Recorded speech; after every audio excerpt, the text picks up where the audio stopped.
Welcome. Can you hear me? No. No? Yes? No? Hello?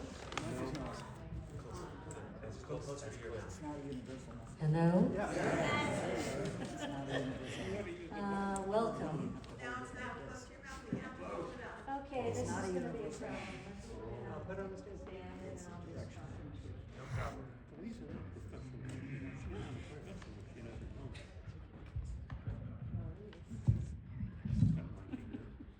Okay. Very assertive. Welcome. My name's Marcia Schiffman. No, don't turn away from the mic. Look at the top of the mic. Okay. Okay, listen to this. This is very funny. Obviously, I'm not an actress. This is great.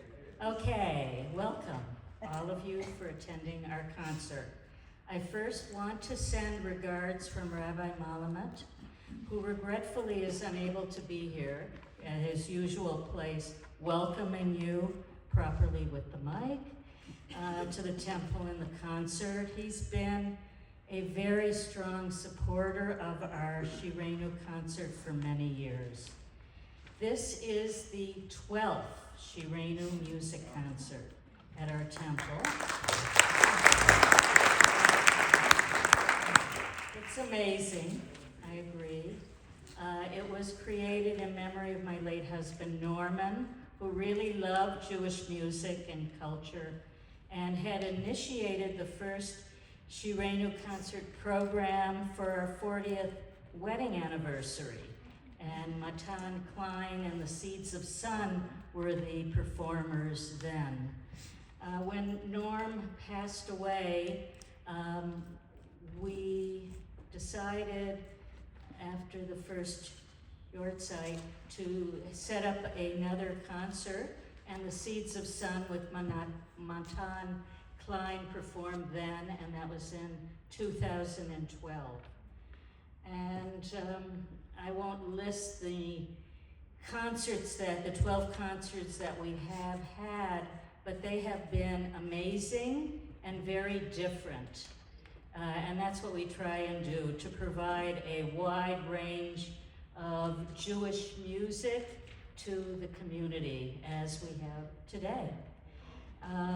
And I want to thank many people for the support of the concert program, and they're listed on the back page of your program. The Shiranu Committee, who helped organize and pick the performers, which is always an interesting process. I also want to especially call out David Goldfarb and David Schiff, for doing the sound for the concert. Thank you, David. And thank you to our sponsors who are listed on the program for continuing to generously support the concert tradition, bringing this diverse Jewish music to our community. Without their continuing support of the annual concert, it would be really much more difficult to undertake it. And I don't want to forget the temple staff, Linda Tondo and Beth Spur, who's amazing, and Nellie, for helping the logistics of the concert to happen. They all do a wonderful job. Now I just briefly want to introduce the Yoni Avi Battat Duo. I am very, very pleased and honored that we will have these two extraordinary musicians performing today. Avi Yoni Battat brings Arab, Mizrahi music to the soundscape of American Jewish life through composition, education, prayer, and performance with the oud and vocals. In his debut album, Fragments, the name of this concert, Yoni seeks to connect with his Iraqi Jewish ancestry. This concert will explore Yoni's rediscovery of the music, language, and traditions of his family. Yoni is a classically trained violinist, and he has studied Arabic Magam and Jewish Mizrahi music. What's really exciting, I think, is that from 2021 to 2022, Yoni toured nationally as an actor and violinist with the Tony Award-winning musical The Band's Visit, which was amazing. He performed and has recorded as a solo artist and with many well-known musicians. A recent project is the Kedima, the Rising Song Piyut Project.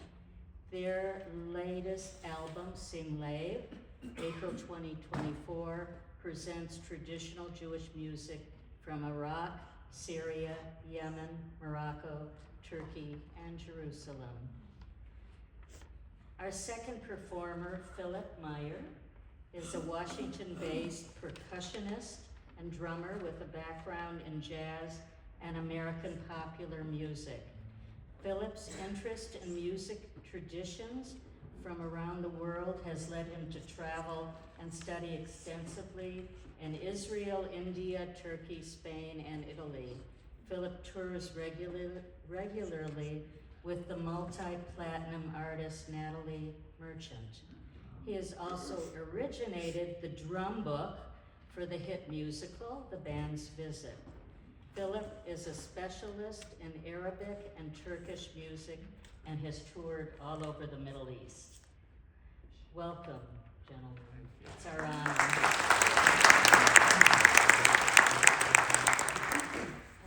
Thank you. After the concert, there will be refreshments and socializing in Tayback Hall and an opportunity to meet the musicians and buy their albums.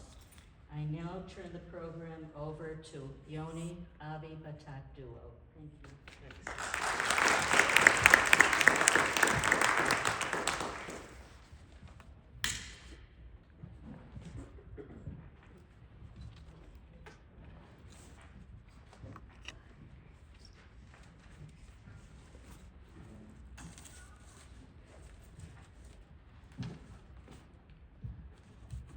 Song of Arrival.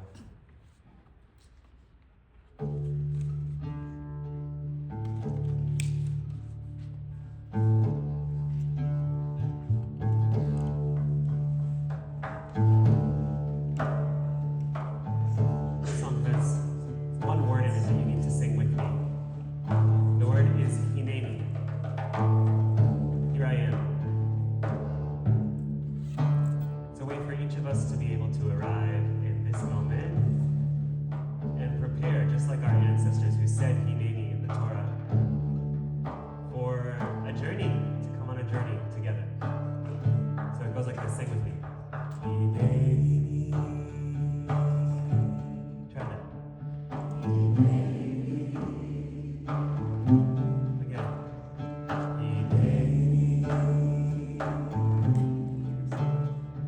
Hineni. Keep doing that.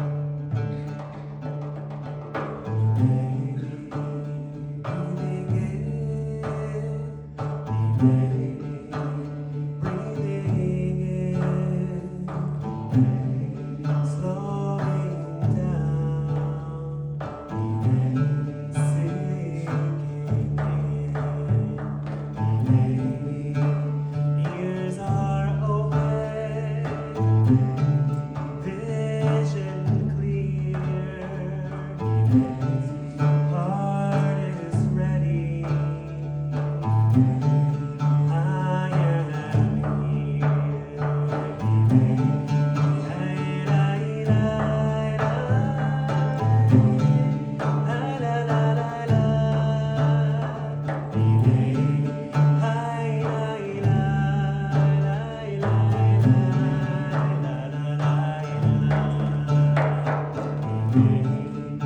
Being present in me, being open, I am free, letting go, tuning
Thank you so much for having us. Today, I'm going to share some music that's very personal to my own story, and not just my ancestry, but also my own lived experience of reaching towards ancestry. And especially when we don't have all of the exact details. For so many of us, we might know exactly where our families lived, and exactly when they came, and how they came, and where they went, and how they went, and why they did those things. But for many of us, and I would say even maybe most of us, we don't have all the details. There's a lot we just don't know. And for me, in my journey of trying to connect with my Iraqi ancestry, this felt like it was a block from being able to feel that sense of oneness, of past and future, my sense of place in history. And so, writing the music that you'll hear tonight and recording this album, Fragments, was a healing journey for me to find new avenues of connection for ancestry when we don't always know those exact details. When we don't have pictures or items. Sometimes we do, and sometimes we don't. And so the project of this album is of imagination, and of especially using the senses to put ourselves in a different time and place. To imagine, for example, what would it have been like, in my case, to reach my hand down and touch the waters of the Euphrates River, as my ancestors did, and to feel the water rushing through my fingers, and that sensory experience being something that can, in a really embodied and real way, connect me with my ancestors, even if all the facts and details aren't there. So the next two songs we're going to perform deal with this question.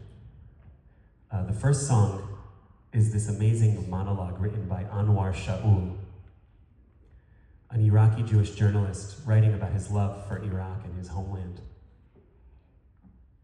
And the second song mixes different languages. It takes a text from Mansur al-Hallaj, who was a Sufi poet from the 10th century, and pairs it with a Yiddish poem from the 1960s by Arne Seitlin, together with a piece of Jewish liturgy, to create this journey. And for those of you who don't speak Arabic, Yiddish, and Hebrew, we'll have translations up here on the screen. And hopefully as it gets darker, that will become easier and easier to see. So here's two pieces, water and air and vapor.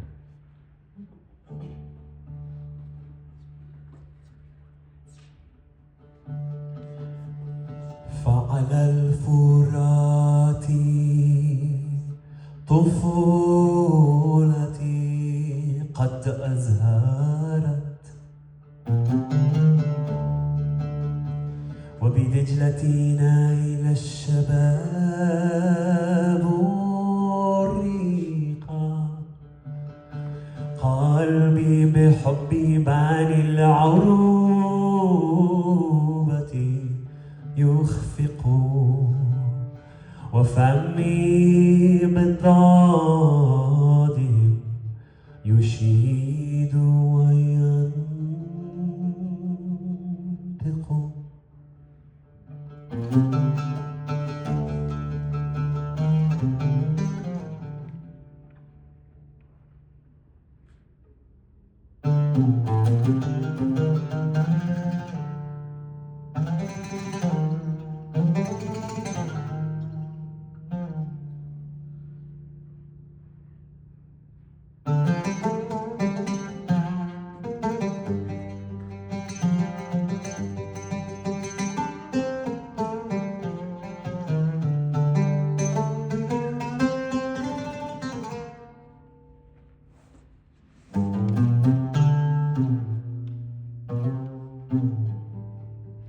أولست منهم منبتا وأرومة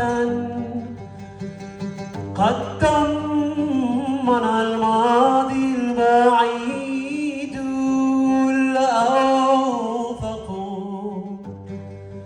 ربطت مصائرنا الحياة بموطن هو ماؤنا وهواؤنا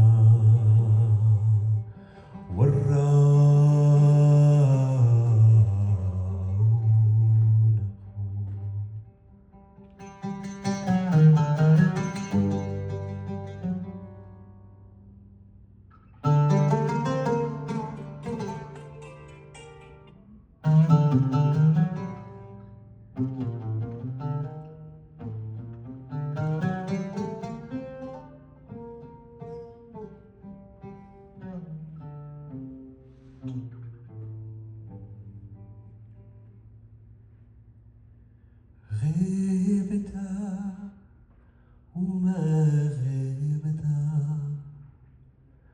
عن ضميري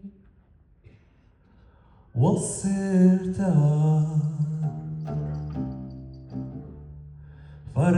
فرحتي وسروري والنفاصل الفاصل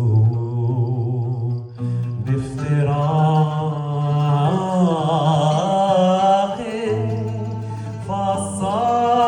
فصار في غيبتي حضوري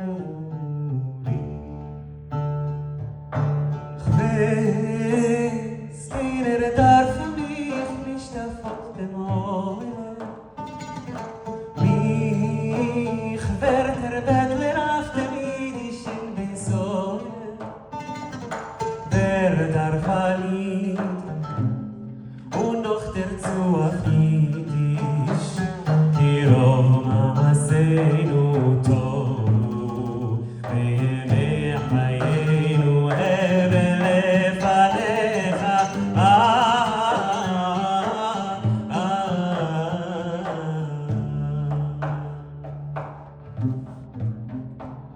فأنت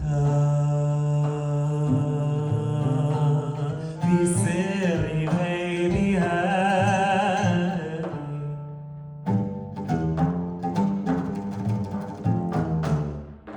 أخفي من الوهم في ضميري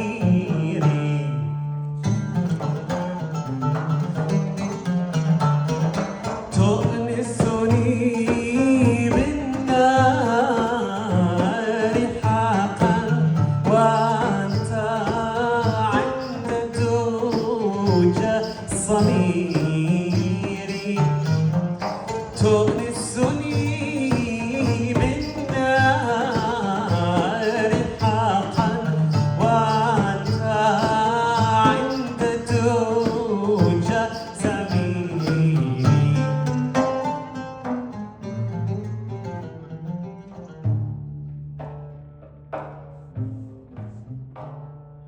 Nur wo ist das hoffnungslose Aftererde stehen unendlich ist nur das, was muss vergehen und nur ach nur ist meridisch Kirov Ma'aseinu Tov בימי חיינו הבל לפניך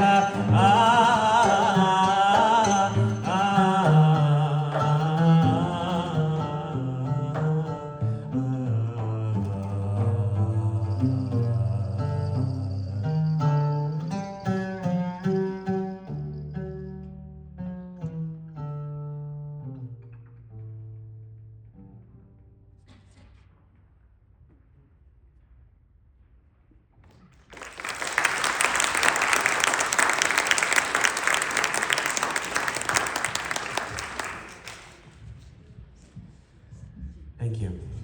So,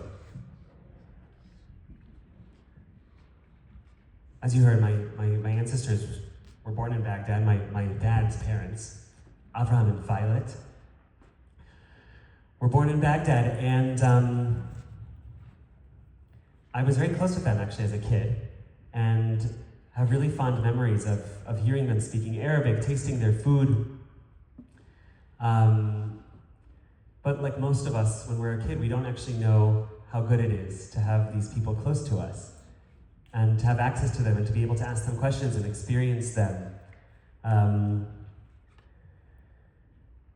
And so we use different tactics to try and bring people closer when we miss them. We want to feel their presence. And one of those ways is food. And I think for each of us, I'd love to invite you each right now to just imagine a dish, or even just a smell that reminds you of someone dear to you. And this song is about trying to recreate one such dish for me that reminds me of my grandmother Violet. And I won't tell you what the dish is. Maybe you can figure it out from the bits of the recipe you'll get in this song. So this is about, and I'm a pretty good cook, I also want to say. But for some reason with this dish, I have a really hard time recreating that sense memory that brings her back to me. So this song is about that experience, about trying to recreate the dish and not succeeding.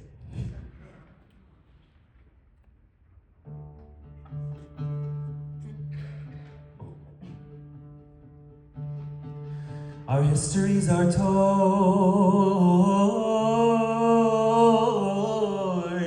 like shards of mint.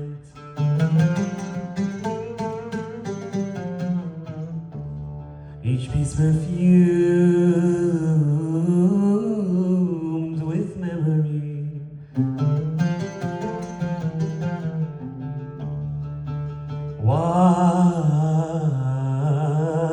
Wafting imagination fills the cracks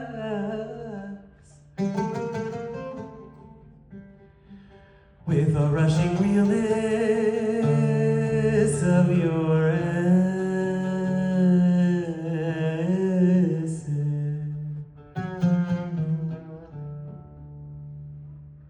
Where do I start? How do I learn? You seem so far and so wired to burn my tongue on sauce just right to feel you here in every bite.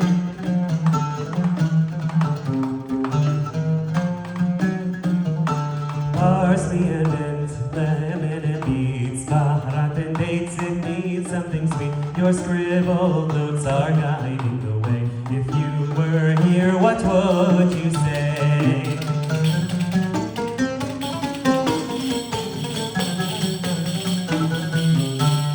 شوي شوي عبدالك خذها على كيفك عمري حس بالعجين عيوني خلي على ايدك حبيبي حس بالعجين عيوني خلي على ايدك حبيبي.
The dome of the field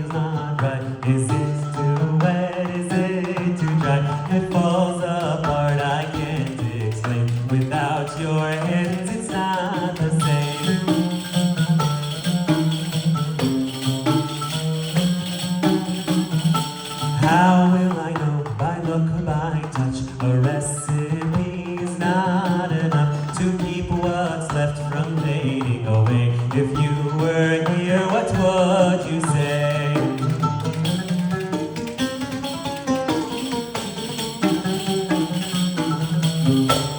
شوي شوي دلك خدها على كيفك عمري حس العجين عيوني خليه على ايدك حبيبي حس العجين عيوني خليه على ايدك حبيبي بدلك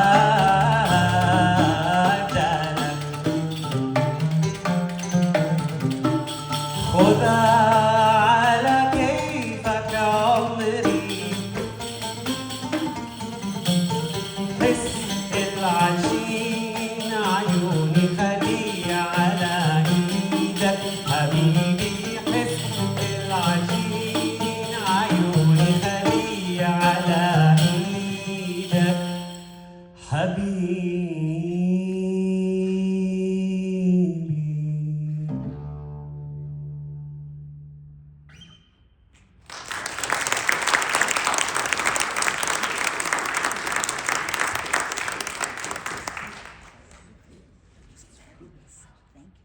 What foods were you thinking of? Lahmacun. Oh, nice. What else? What is it? Baklava. Nice. Any guesses what this song is about? Beets. Something with beets, yeah. It's a tricky one, right? So actually, Iraqis actually have a beet soup too. It's not just Russians that have a beet soup. Iraqi Jews make a dumpling called kopa. Maybe you've heard of kippi or kopi or something like that. And they put it in a soup, and one of the variations of the soup is a beet soup. And so the dish I'm trying to create here is called kopa shwandar, which is a beet kopa.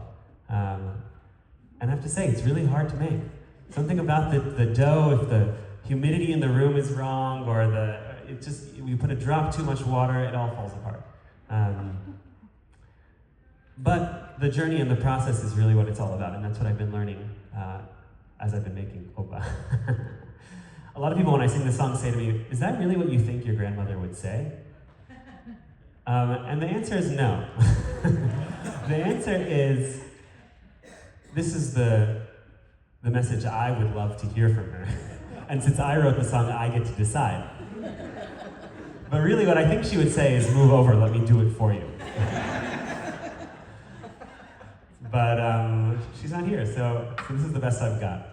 One other thing I wanted to say about her and also this song is that it has a lot of pet names in it. And this is another thing that I like when I hear the word Abdalak, for example, which was in this song. Abdalak I always will think of my grandmother when I think of that word. And it wasn't until recently in studying Arabic that I actually understood what that word meant. She always said it so lovingly. I imagined it was something so sweet. Abdalak, like, oh, Habibi, my heart, Ayuni, my eyes, right? Ya Ruhi, my soul. What else is in here? Habibi, Ayuni. Anyways, Abdalak, though, I thought was in that category too, but it wasn't until I started studying Arabic that I learned that the word is abid, which is related to the Hebrew word eved. What's eved? Servant, slave, exactly. Eved, abid illah. I'm your servant. And there's something about that actually captures the Arab grandmother for me in a really warm and sweet way. The way that she always wanted to take care, I mean, not just Arab or Mizrahi grandmothers, but also a lot of grandmothers, but specifically this like doting that anything you need, I'll give to you. I'll give you the shirt off my back, anything. And so that word, I think, holds in it a lot of depth and cultural ripeness.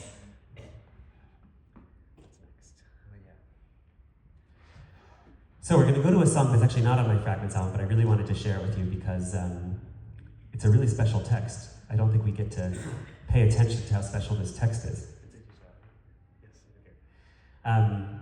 We sing it on Passover, and we sing it also whenever we sing Hallel. This text, B'tzeit Yisrael, we don't always give so much credit to how beautiful this text is. Basically, it talks about wonder. and like a level of wonder that is so vast we can't even comprehend it. The psalm says, when Israel left Egypt and gained its freedom, it was so wondrous. And then in a comedy show you would say, how wondrous was it? Right? So it was so wondrous. How wondrous was it? It was so wondrous that it was as if you saw a river flowing and then it just stopped and changed directions and started flowing the other way. Right? It was so wondrous. How wondrous is it? I've never done this before. This is great. How wondrous is it? It's so wondrous as if that mountain you see over there started dancing and moving and shaking. That's how wondrous and amazing this was. So I wanted to share this melody with you that I wrote using an Iraqi rhythm for this text that I think is really so special. This is B'tzeit Yisrael. B'tzeit Yisrael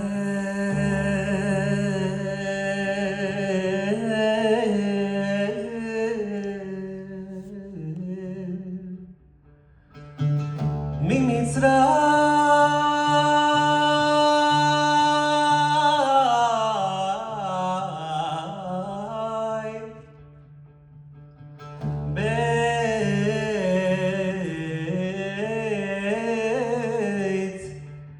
יעקב المعام العين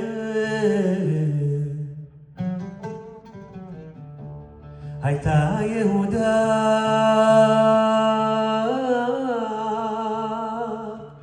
לקודשו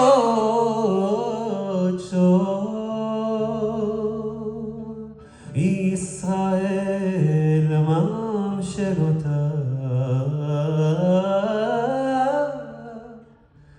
ממשלותיו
Are you guys able to see the words okay? Some yes, some no. Okay, I'm sorry. What I want to say though is that the artwork here features, if you can tell, in the background, a letter. And I want to tell you about this letter for a second. This is one of the many letters I have in a box that my grandfather wrote to my grandmother while they were living apart. She had a big career in the Arabic language radio station in Israel, and he moved with his 4 kids to America. They stayed together, but had this long distance relationship and wrote each other these beautiful letters. This is also another area of my family's past that's shrouded in mystery. We have no idea why they came or why they separated in that way. And these letters are the letters that my grandfather wrote her over the years. And what's really special about them is that they express every single sentiment in exactly the language that they would have expressed it in. And that means sometimes in the middle of a sentence, you'll switch from Hebrew to Arabic and back again. And sometimes you'll even have like an English word strewn in. I think office is somewhere there. Yeah. And in one of these letters, first of all, my Arabic is not good enough to be able to decipher this on my own, especially not the chicken scratch handwriting. Even the Hebrew is hard, and my Hebrew is quite good. So my sister and I have been on a journey to try and decipher them. And we finally were able to get one line. And it's one of these great lines that starts in Hebrew and ends in Arabic. The line goes, I see Efrat, my aunt, my dad's youngest sister, riding her bicycle. And she's become the elder, not just the elder, the sheikh, you know, like a sheikh, right? The sheikh of the neighborhood. She's become the elder of the neighborhood. And we don't really understand. It was kind of like out of nowhere. Why is he telling her this? But there's something about that moment that was captured of this immigration story of my parents, of my dad coming to America and being out of place and starting a new school and being in a foreign language and finally starting to feel a little bit of sense of comfort in the neighborhood, riding your bike down the street. And so this is an instrumental piece I wrote inspired by that idea, this playful sense of riding your bike down the street and being the elder of the neighborhood, the Sheikhat al-Hara. So this was also by special request from David. So thanks for pushing me to do this one. I don't usually perform it as a duo, but it's a really great opportunity to try it out. So I'm really grateful for that. So this is an instrumental piece called Sheikhat al-Hara, Elder of the Neighborhood.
So needless to say, language has been a really important part of my journey into connecting with my ancestries, and I think for so many of us, we're speaking a language that our either parents, grandparents, or great-grandparents didn't know that well, is our main language. And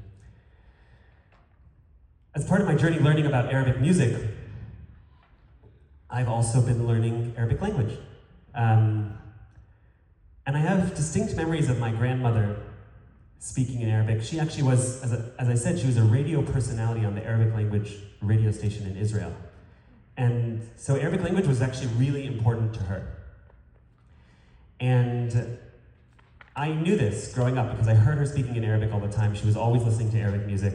And she actually was such an expert in the Arabic. She was able to interview women from across the Middle East, regardless of what dialect they speak. She knew every dialect of Arabic, and she could converse and laugh with any of them. And so, but I came to wonder in this process, why is it that this language was not passed to me? And so many of us might also wonder the same question. And the answer almost always is some sort of assimilation, right? Our ancestors trying to fit in where they were. And this was definitely the case for my father, who was born in Jerusalem in 1955, in a time when Arabic language was the language of the enemy, was not the language that you could speak in the streets. It was this new Israeli persona, culture was being built, and there wasn't a lot of room for Arabic or Arabness as a part of that Israeli identity that was being built. And so my father didn't speak Arabic, despite the fact that he could speak Arabic, and to this day still understands Arabic. He wouldn't identify as an Arabic speaker, actually, but he could listen to anyone speaking Arabic and understand everything they're saying. This was the language, the only language he could communicate to his grandmother, Najia. She didn't speak Hebrew ever. And so Arabic was very much a language, an important family language, but it was a very private one. And this song is not one that I wrote. It's written by Salah Al-Kuwaiti, who I'll tell you more about in a moment. But it's one of those tragic kind of classic breakup songs, actually, even though it won't sound like it to you. This song is about unrequited love, or a love that was lost. And in the context of this project and this album, I'm reimagining this song as not being about a person or a love that was lost, but actually the Arabic language. And so I'm singing this song, Hadamu insaf minnak. It's not fair of you to be gone for so long. What am I going to say when people ask me about you? And this has been an experience I've had many times. Someone finds out I'm Iraqi Jewish, and they'll start referencing some part of Iraqi Jewish culture, or they'll try and speak Arabic with me or something, and sometimes I just have to shrug my shoulders and be like, actually, yes, and I don't really know what you're talking about. I'm still learning so much. There's so much missing. And so this song, the lyrics of this song, even though it's about a person, really resonated with my own experience of the Arabic language. So this is Hadamu insaf minnak. 37. Okay.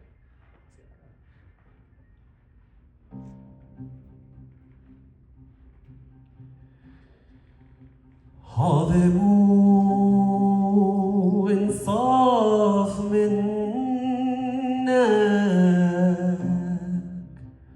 غيبتك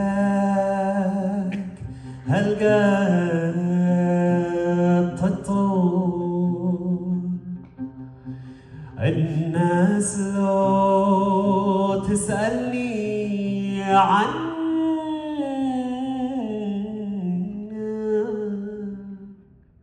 شرد جابهم شغول الناس لو تسألني عنك شرد جاب وبهم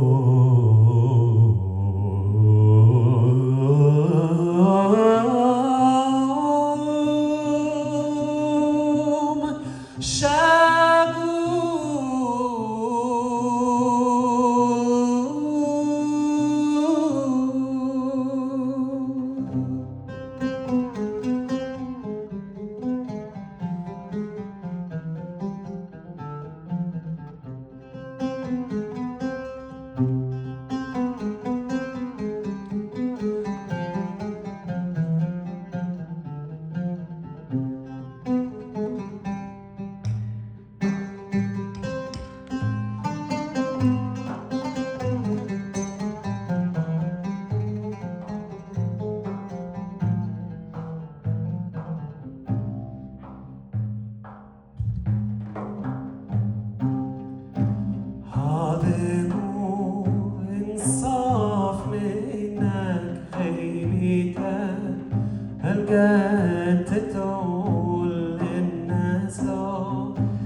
قلبي خليت يتجاوب نار هجرانك تلاوى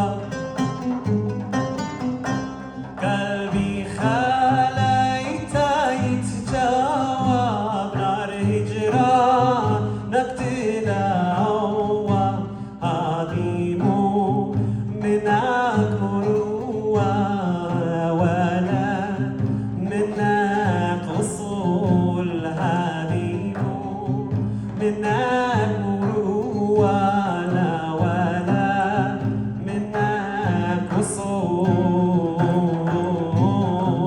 الناس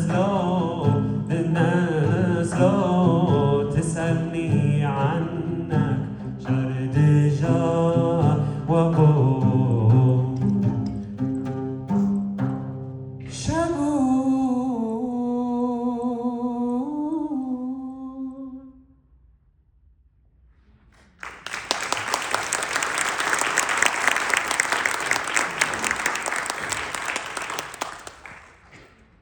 So I was telling you about Salah al-Kuwaiti, who wrote that song just now. This song, Salah al-Kuwaiti was one of the most important composers of popular music in Iraq in the first half of the 20th century, and he happened to be Jewish. And it's actually not so surprising that he was Jewish because almost all of the music industry in Baghdad at the time was dominated by Jews. Baghdad was this amazing cosmopolitan city, and the Jews, that was just an industry that they claimed for their own. And Salah al-Dawood al-Kuwaiti wrote many songs that became pervasive across the Arabic world and even eventually labeled as folk music, which is the biggest compliment you can get as a composer, actually. Which is that your song is just so great and common and known that people even forgot who wrote it. And that's definitely the case with the next song we're going to perform, which is called Fog Nacha. I've spoken to people from all around the Arab world who have said they thought this was a folk song from their own country, and they didn't realize that it's actually this song written by a couple of Jews in Baghdad.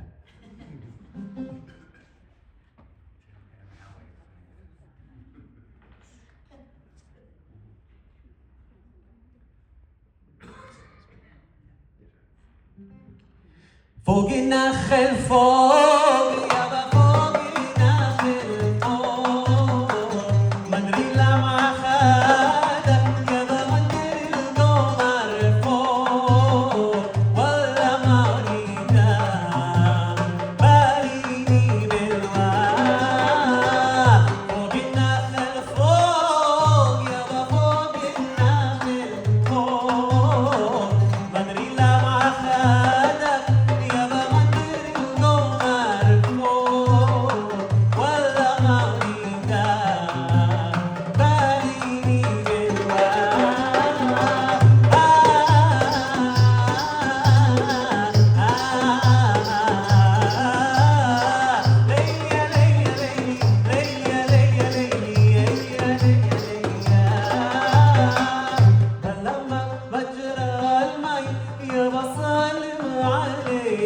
عليهم صعبان الفرقة علي يا بشتكينا إليهم إليهم ولا ما أريده باليني بالواد ولا يا مجرى المي يا بسالم عليهم عليهم صعبان الفرقة علي يا بشتكينا إليهم إليهم ولا ما أريده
Bill Mayer.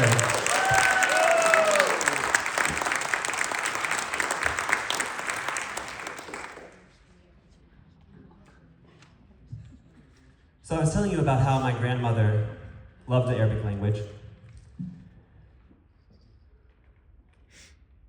And one of the treasured items I have from her is an Arabic English dictionary. It's like old and tattered, and it has that old book smell. I'm almost afraid to open it, that like a page will fall out.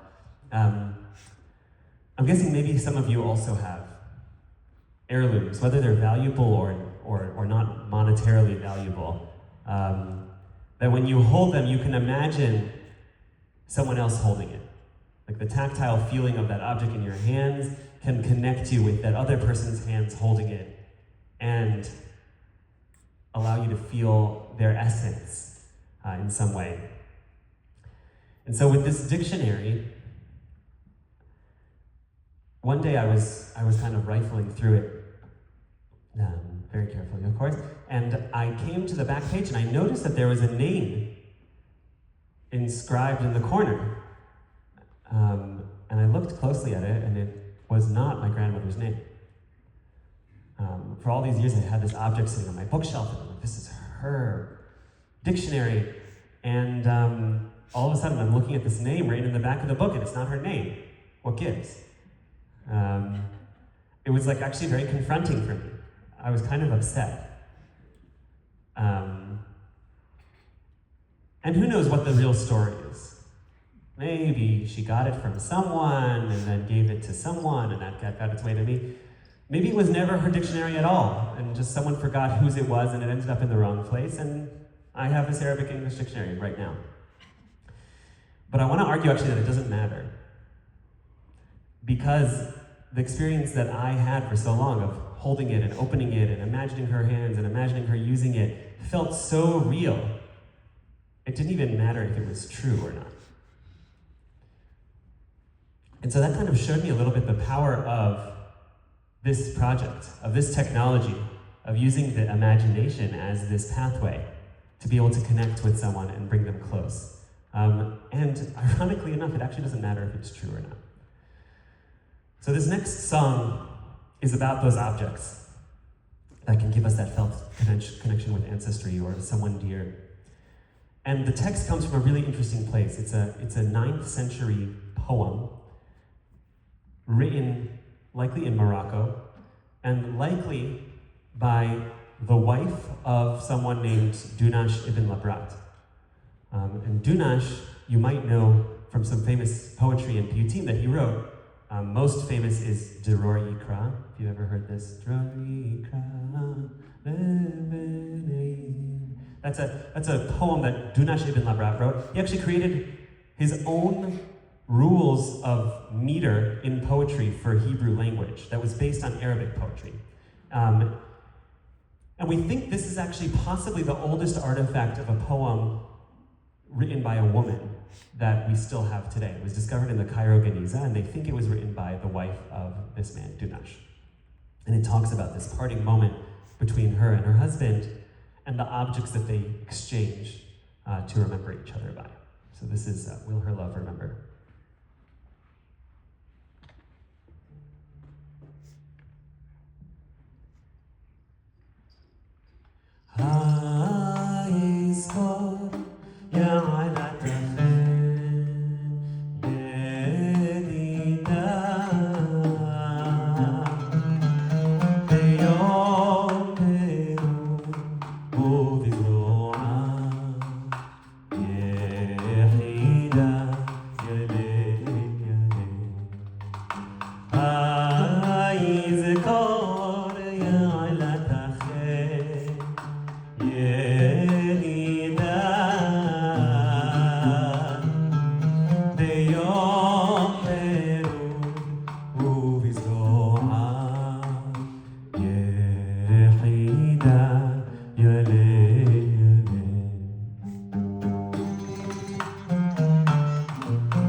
This is a traditional Iraqi piyut that I learned from my great uncle Razi. And on the album, I got to record it with him in his very distinct nasal voice. This is El Eliyahu.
Thank you. So if you want to hear my great uncle Razi's voice singing that song, you can listen to the album. And he has one of these nasal voices that connects me to like really what a different aesthetic of music, actually, which I think is worth listening to.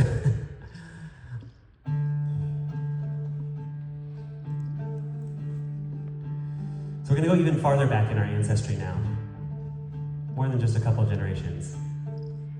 Now we're going back to our ancestors, the one who in temple times used various instruments and voices to praise God. And so we sing in the Psalms, Zameru Adonai bechinor, praise God with a kinor. Most people think this is like a harp, but a lot of people think also, because of modern Hebrew, that it's a violin.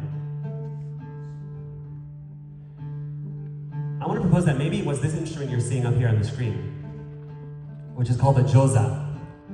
Joza is related to the Hebrew word egoz, because it's made out of a coconut shell. It's a violin made out of coconut shell. And when I was recording my album, I needed to find someone who played this instrument, so I could use the sound of the timbre that it made as a pathway for connecting with what it might have sounded like for our ancestors back in the temple to praise God with instruments. Maybe even an instrument that looked like that. Zameru,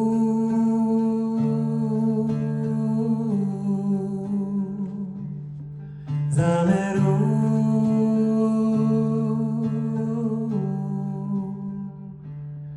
Zameru,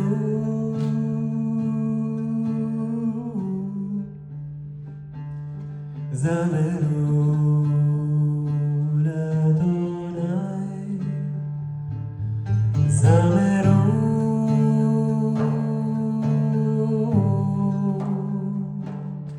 Zameru,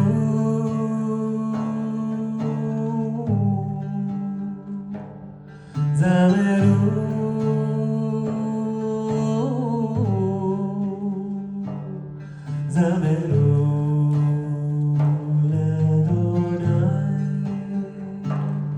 Zameru, Zameru l'Adonai bechinor.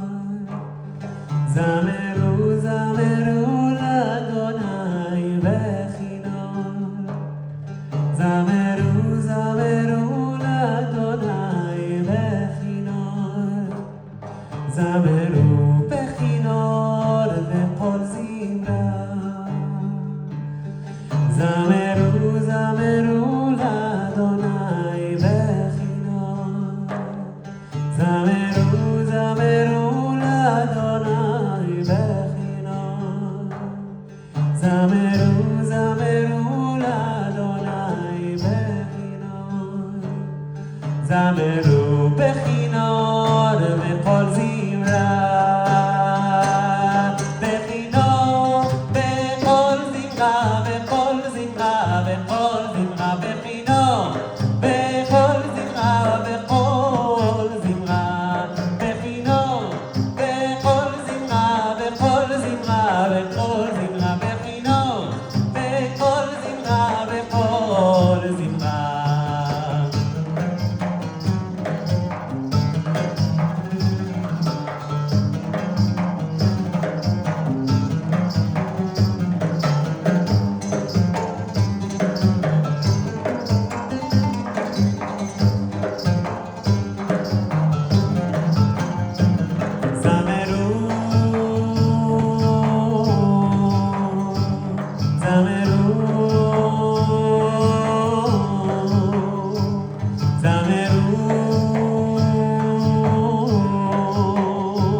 Phil Mayer.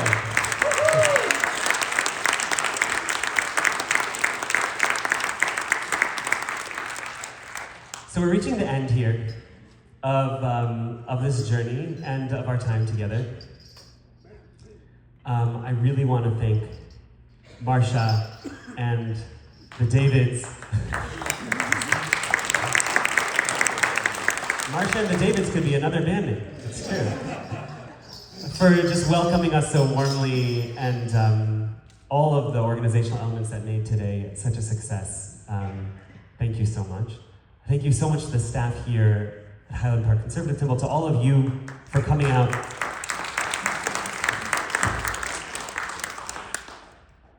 And especially thank you for each of you for coming on this journey with me and allowing me to share this vulnerable part of myself with you. I wanted to say that if you want to stay in touch, there's different ways that you can join my once-a-month email list or follow me on Instagram or Facebook, whatever. And there'll be a QR code here at the end that you can scan to find those links, or you can find me in the next room during the reception after to talk, and I can give you all the details. And I also have CDs for sale. I have this Fragments album for sale. You can hear the Joza right here. And you can hear my great uncle Razi. You can hear this album. I have it here today. It's also streaming. And I also have another album, which is from a previous life, which is my life as a klezmer musician. Yes, because I also have half my ancestry, which is Ashkenazi, and I grew up playing klezmer, and I actually studied Yiddish in college. And so I also have a band called Two Shekel Swing, and I have an album from my band, Two Shekel Swing, also for sale. I also want to thank Phil Mayer on percussion from DC. So we're going to close with a song of healing. What do we do with all of these fragmented pieces and all of this yearning? Where do we take it and where do we put it? And it has a simple chorus that maybe you'll sing with me. We'll see. And after this one, maybe I have one more goodbye song.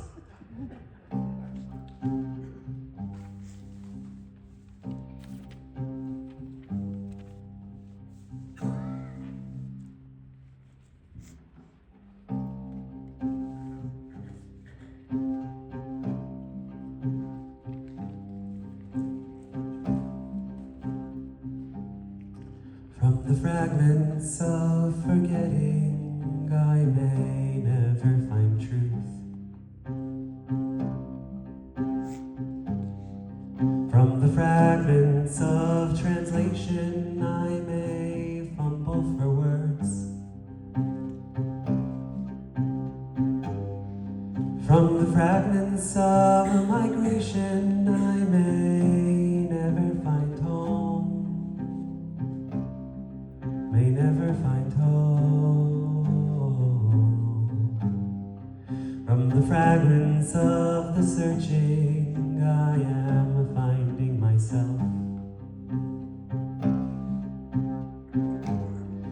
From the fragments of the journey, I am finding my way. From the fragments of the dreaming, I am finding a prayer. I'm finding a prayer. May I know my worth. May I find belonging. May I feel the way. I flow from past, I flow to future. ونحن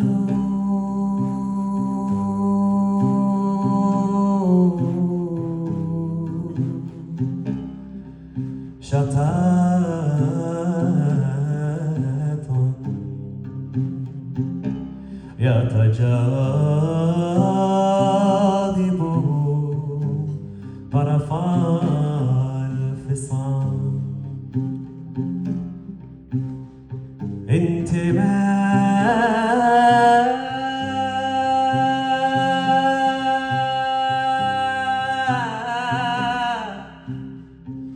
ولا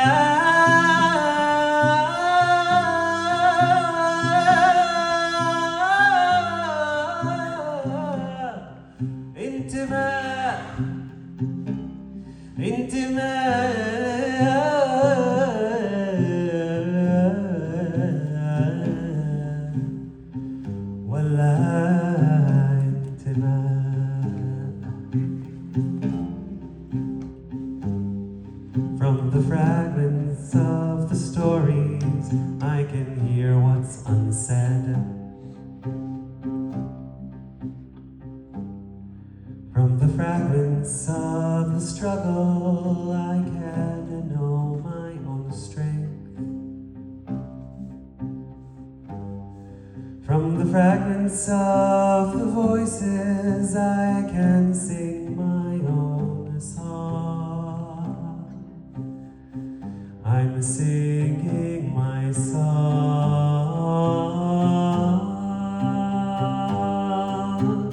May I know my worth.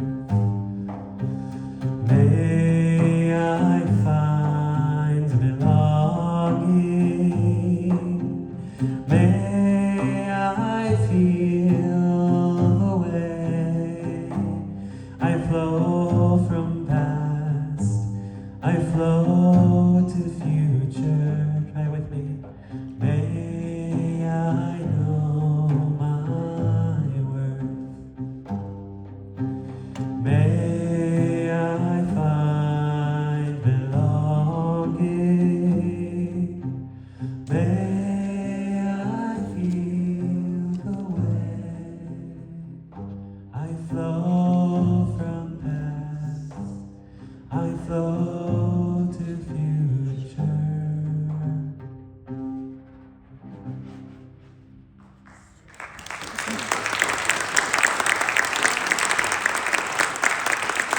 Thank you.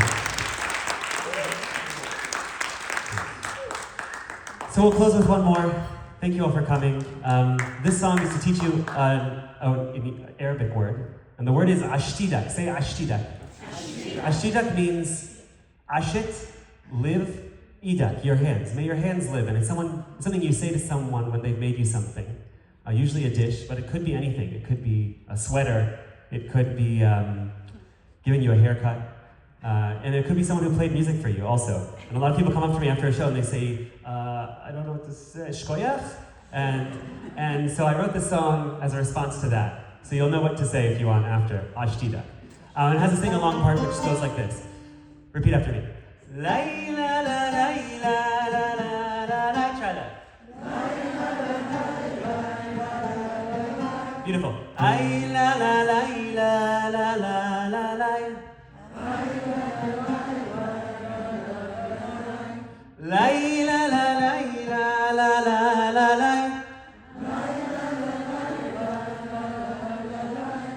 La la la la la la la la la la la.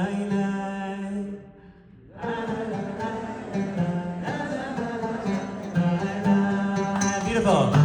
For the hands that give, for the hands that reach, for the hands that guide, for the hands that share, for the hands that build, for the hands that shape, for the hands that form.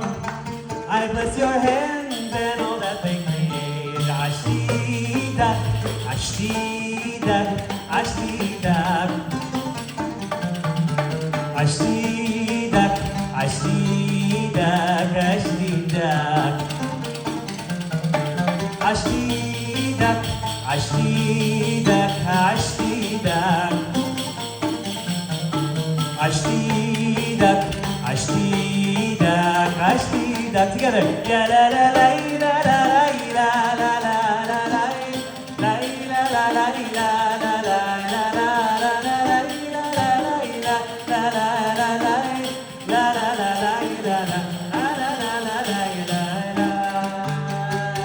for the hands that strum, for the hands that clap, for the hands that pluck, for the hands that write, for the hands that drum, for the hands that dance, for the hands that play. I bless your hands and all that they create.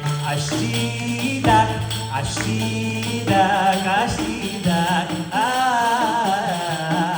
Ashtidak, ashtidak, ashtidak. Ashtidak, ashtidak, ashtidak. Ashtidak, ashtidak, ashtidak. La la la la la la la la la la la la la la.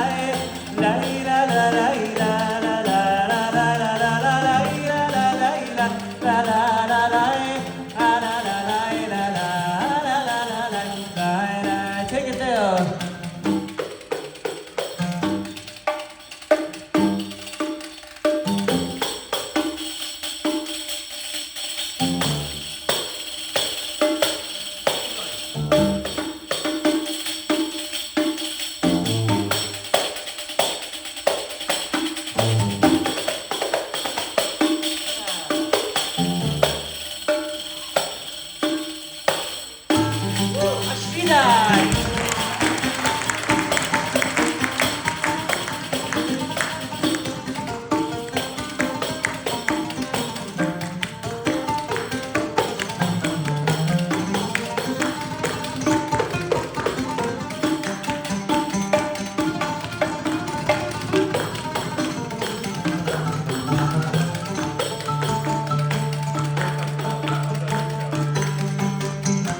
For the hands that till, for the hands that weed, for the hands that seed, for the hands that reap, for the hands that feel, for the hands that hold, for the hands that heal. I bless your hands and all that they grieve. Together, Ashtidak, Ashtidak, Ashtidak, Ashtidak, Ashtidak, Ashtidak, Ashtidak, Ashtidak, Ashtidak, Ashtidak.